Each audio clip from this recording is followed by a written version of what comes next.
Hi, Great Arjunia here, and I'm going to show you a magic trick. It could help you feel better. So, do you think that I'm going to feel better if I eat this? No.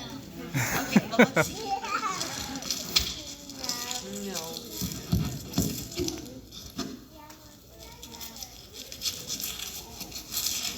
Huh? Huh? It's crazy.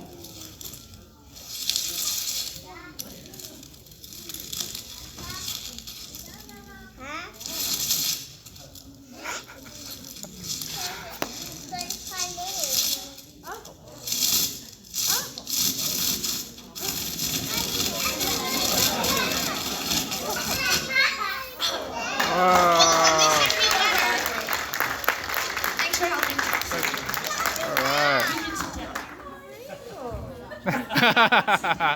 Come here, bud. Here.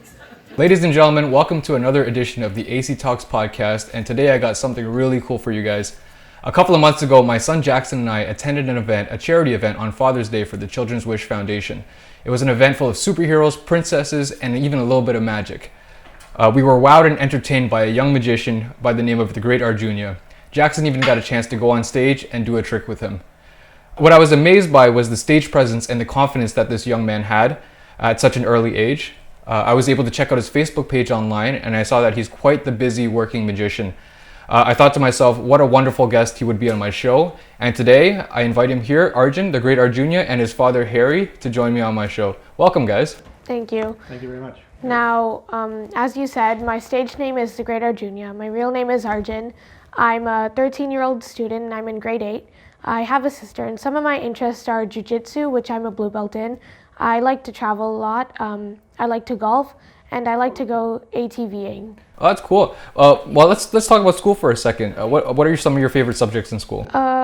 Probably like history and science and math. I really enjoy those. Awesome. And how is jiu-jitsu? You do it once a week or so? I do for an hour and a half on Mondays and Wednesdays, and then 45 minutes on Fridays. And I'm a blue belt in jiu-jitsu, and this summer actually, this past summer, I was a junior sensei, so I helped out with the kids at the summer camps. Wow, and how is that? Do you enjoy working with kids and teaching kids? Yeah, it was really fun. I enjoyed it. That's awesome. And what about jiu-jitsu do you like?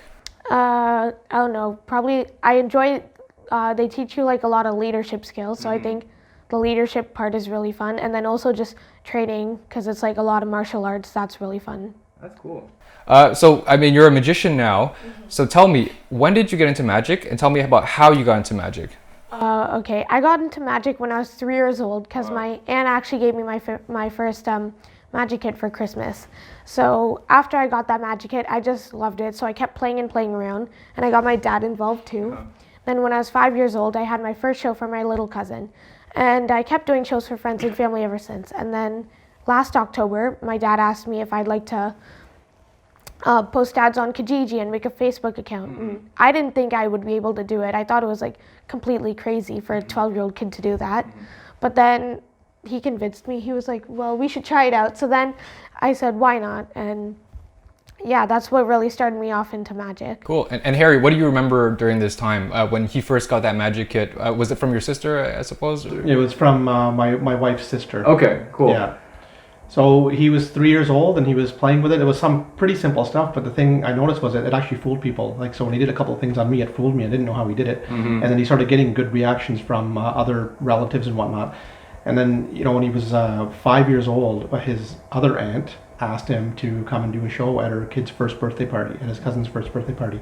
And he did that, and he kind of stood up on a picnic table in the backyard and did this for about 40 or 50 relatives. And it was just great. Everybody loved it. And then he probably was doing 2 or 3 shows a year after that, from the age of 5 to 12, for family and friends.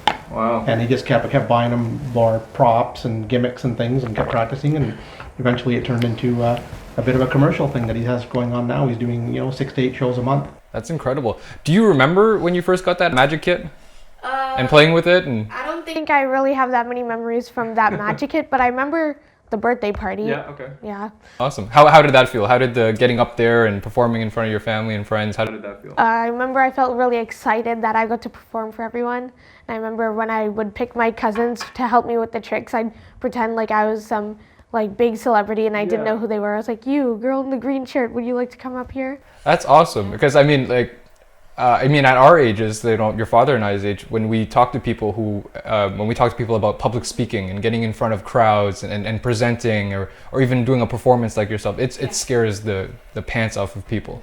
So it's amazing that you're able to just go up there and were you nervous at all?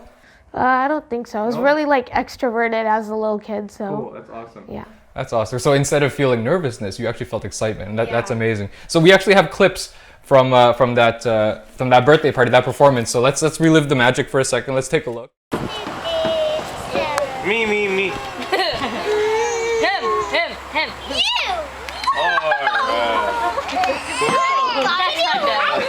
The purple one. There's kids over there.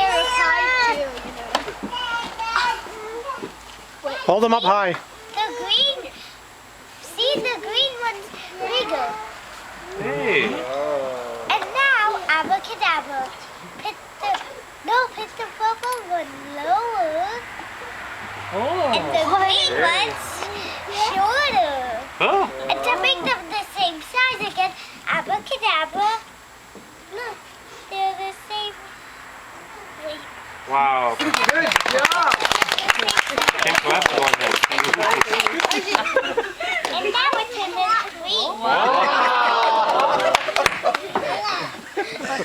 Now it turned into red. Yay, my favorite color. Hey, my favorite color. Anyone want my hat? Show your hat in the audience. Anybody want Show it in the audience. rock star? I think that's a sign his name if you have to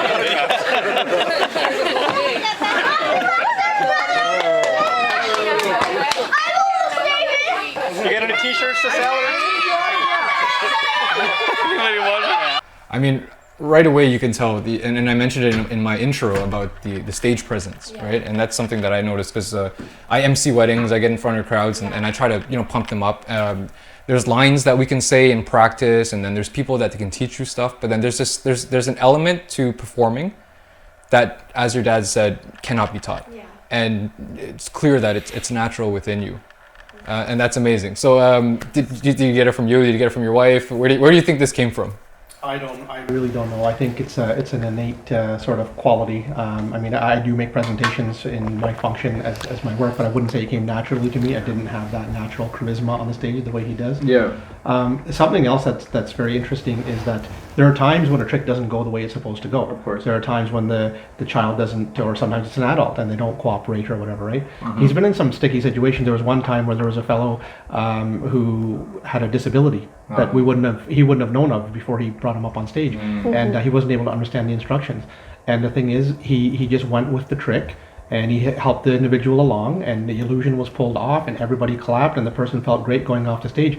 And I was sitting there watching the show. This was this past summer, and I was panicking a little bit, thinking, "Oh, what's he going to do now?" But he pulled through, and every time he's been able to do that, which is really, and it's not something you can rehearse for. That's right. What an amazing life lesson, right? Because I mean, rarely things in life go the way that things are planned, and it's the way that you can recover on your feet. And you must have felt helpless because you're off the stage. It's not like you can go on and help them, right? So it was that's actually very impressive that you were able to pull it off, and that actually makes you a better magician and a better performer as time goes along, right? Because now you're ready for these types of situations. Yeah. So that's really cool, and to me that's the reason why I invited you on the show, because as soon as I saw you on stage and I saw you there dedicated, to his show and helping out together, it's not the fact that you're just like a young kid who's doing performance and who's a magician, right?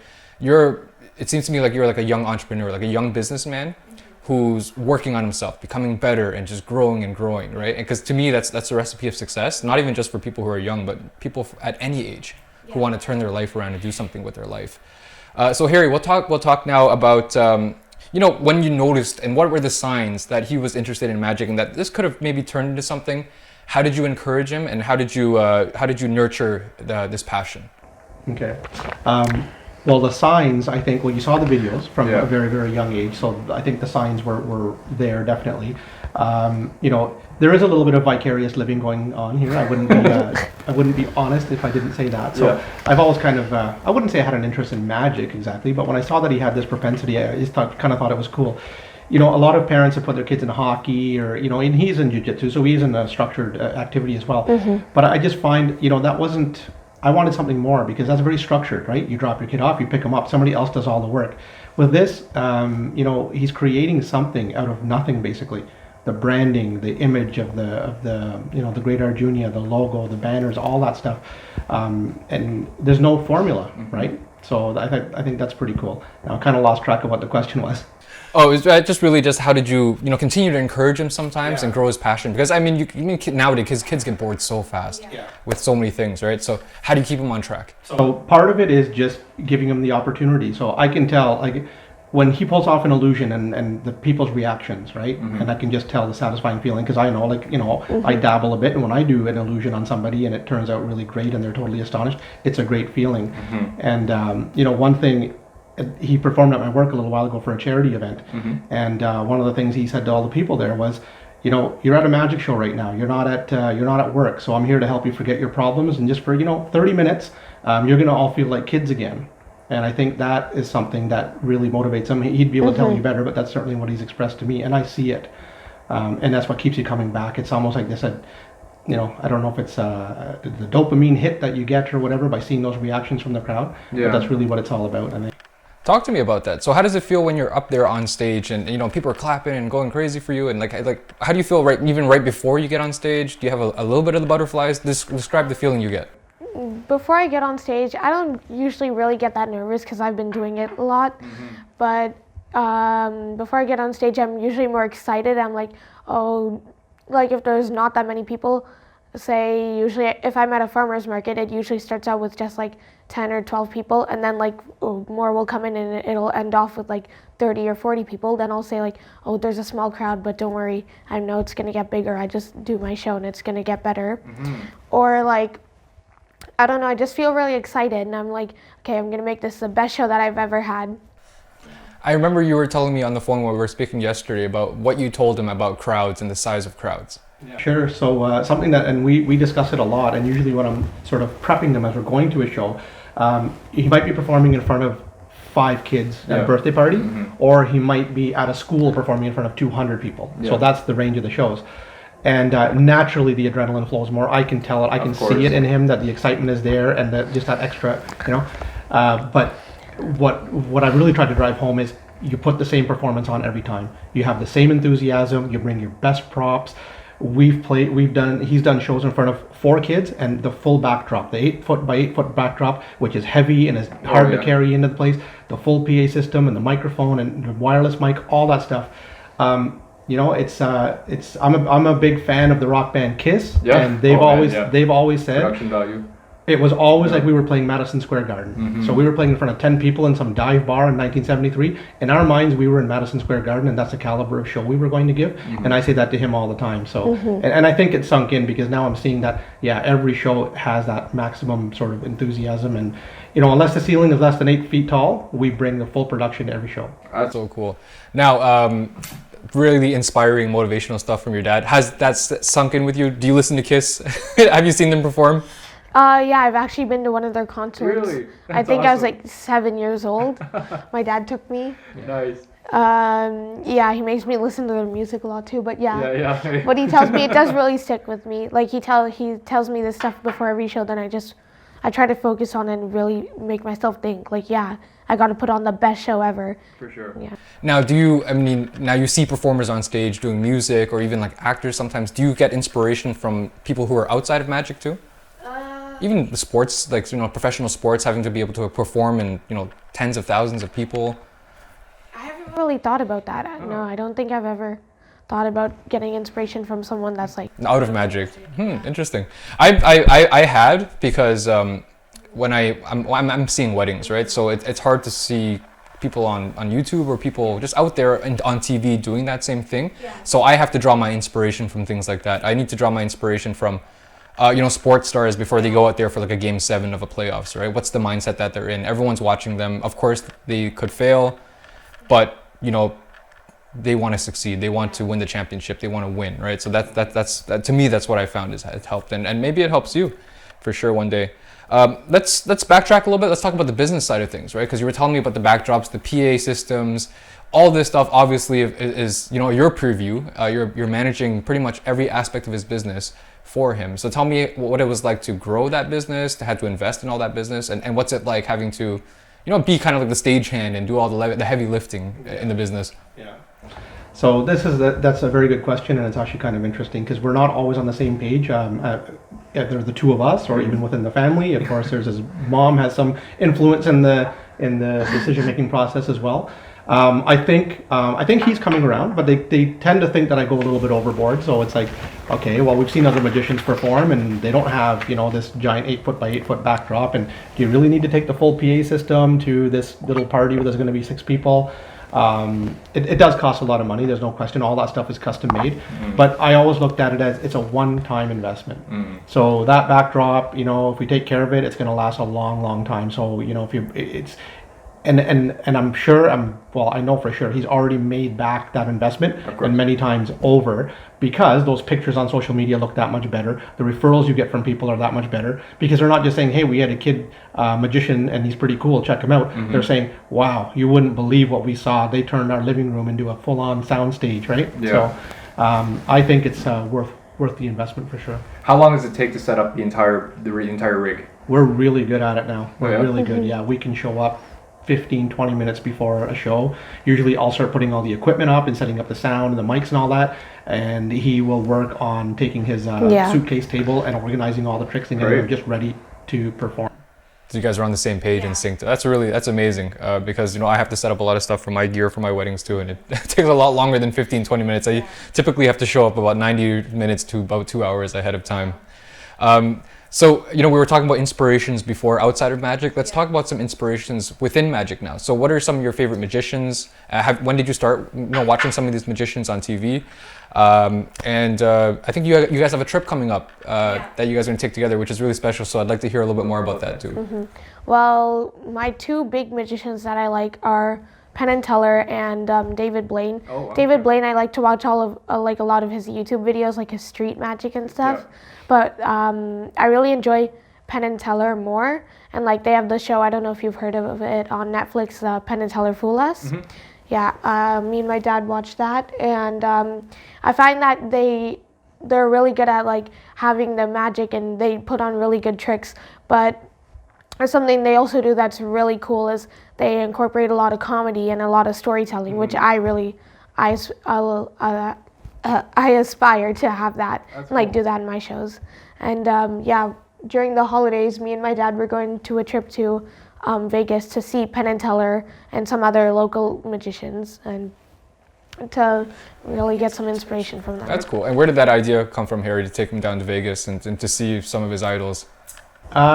Well, we were planning a family trip to Texas to visit family. And I just had the idea. Actually, there's a magician, a local magician that mentors him, a full-time guide. So how he makes his living, his name is Kevin Smith. Okay. And so he gets mentoring and some training and stuff from him. And Kevin had just done a trip to Vegas, and he blogged about it. Okay. And I didn't know Kevin at the time, but I'd come across his website, and I saw that it was pretty cool. Of course, there's a lot of magicians. Everybody knows that in Vegas.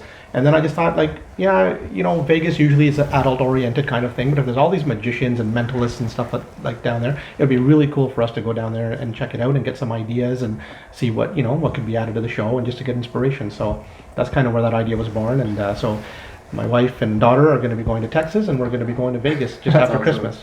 That's amazing. So you realize that there's such a wide range of different magicians, right? There's mentalists, there's guys who do street magic, there's people who do the stage shows in Vegas, and then you have the David Copperfields who are making giant airlines disappear on stage.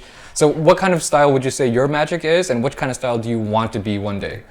I feel like my style right now is more like kiddie, children's, because I do mostly children's parties, so I do more children-oriented tricks, but I'd like to be a bit more diverse. I have done some corporate events, and I have done adult shows, but I'd like to be a bit more diverse and dabble more in doing tricks for adults and making more mentalism and stuff.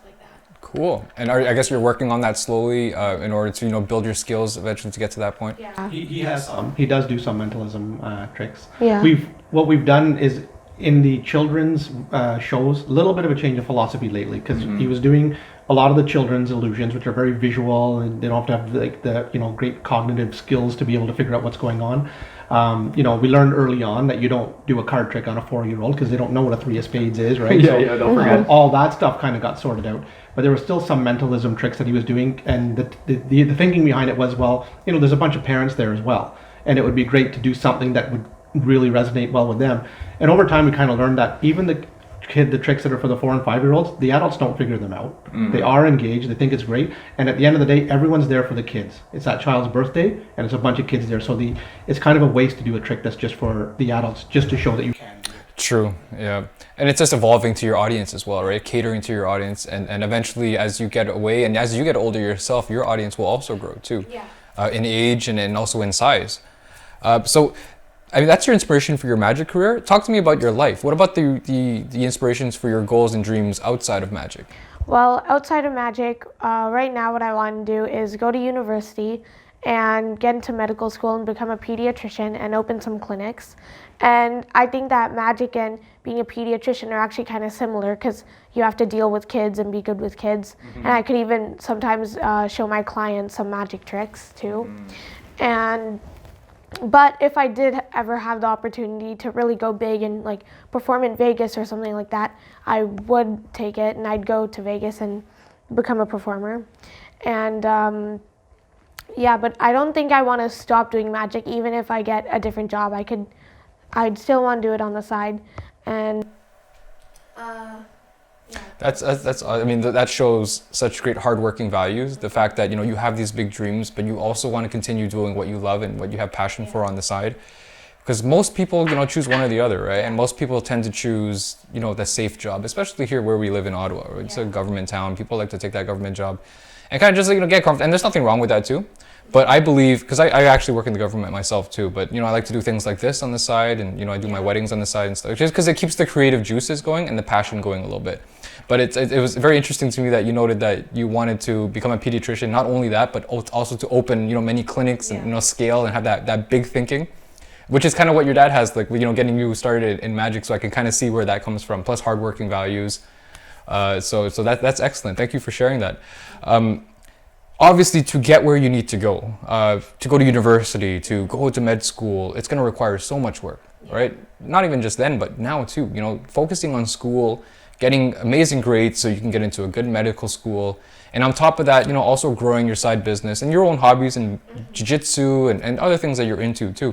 How are you finding that you're balancing all of this right now?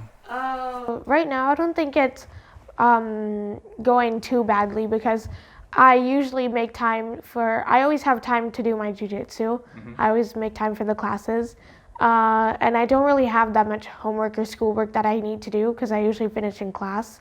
But if I do have a big project coming up soon, say it's like Friday night and it's due on Monday, I'll ask my parents, hey, is it okay if I skip jiu-jitsu tonight so I can work on my project? And we'll talk about it and they'll say like, yeah, that's fine. You have a big project, I understand. So then I don't really find it too hard to balance everything.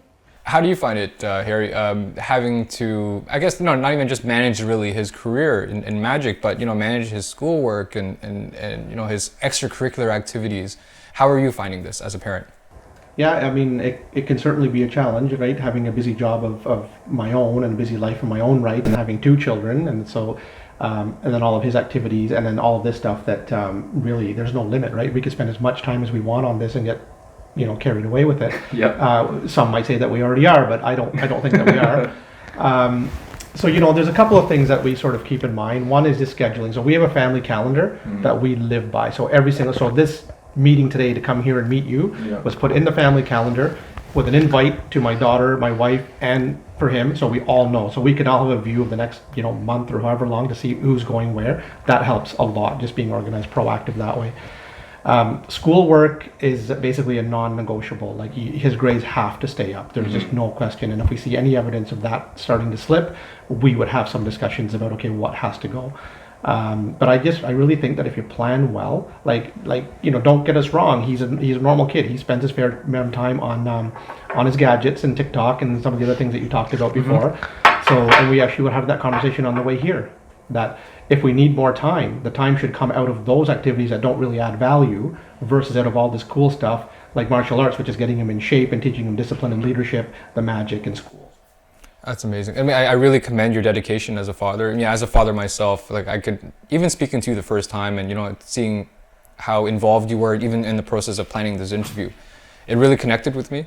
And this is what I wanted to, you know, instill in my child as well. Like he's only 5, he's a little bit younger than you, he's about, you know, 8 years younger than you, and he's got a long road to go, right? Basically, he's the age that you were when you did your first show on that picnic table, right? So, I mean, to you, that probably feels like a century ago. Right, so it's super cool. So on that note, what message do you have for, I mean, I guess young people or even young magicians, like maybe how you were back in the day, that maybe want to pursue something that, you know, they feel like is a big interest to them? I feel like a lot of kids would probably think like, oh, you're never going to be, I'm never going to be able to do that. Like, I don't know what to do and stuff like that. But I think they should, something I would tell them is just really follow your dreams, or like talk to your parents about them, about like whatever it is. And yeah, just follow your dreams. And if you're really passionate about it, you should continue doing it. I know you were mentioning, you know, asking your parents about it. In your own words, explain to me, you know, the role that your dad has played in your career in magic and everything he's done for you. Okay, I feel like my dad, he's done a lot of the stuff for magic with me. Like if we ever get a new magic trick, or like if we try to learn something, he's always there to help me and like show me how to do it and teach me. And we always help each other with that. He also manages most of the business side of it, and like keeping track of all my paperwork and stuff. And he also pays for most of my expenses too.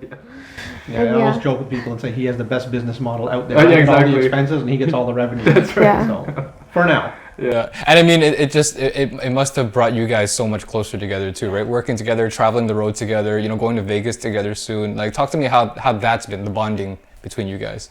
Yeah, he might feel differently. I think it's fantastic. Yeah. A lot of his shows, he's been out to Perth, Carlton Place, Lanark, Smith Falls. A lot of times we're driving, right? An hour, sometimes a bit more than an hour. And I just love it because that's 2 hours there and back. And usually on the way there, we're talking about the show, what we're going to do, and, you know, if changes he wants to make and things like that. But it's great bonding time. That's amazing. And these are moments that you're never gonna forget. Yeah. So I'm really happy to hear that, and I'm really so happy to have you guys on the show today. Thank you so much for coming.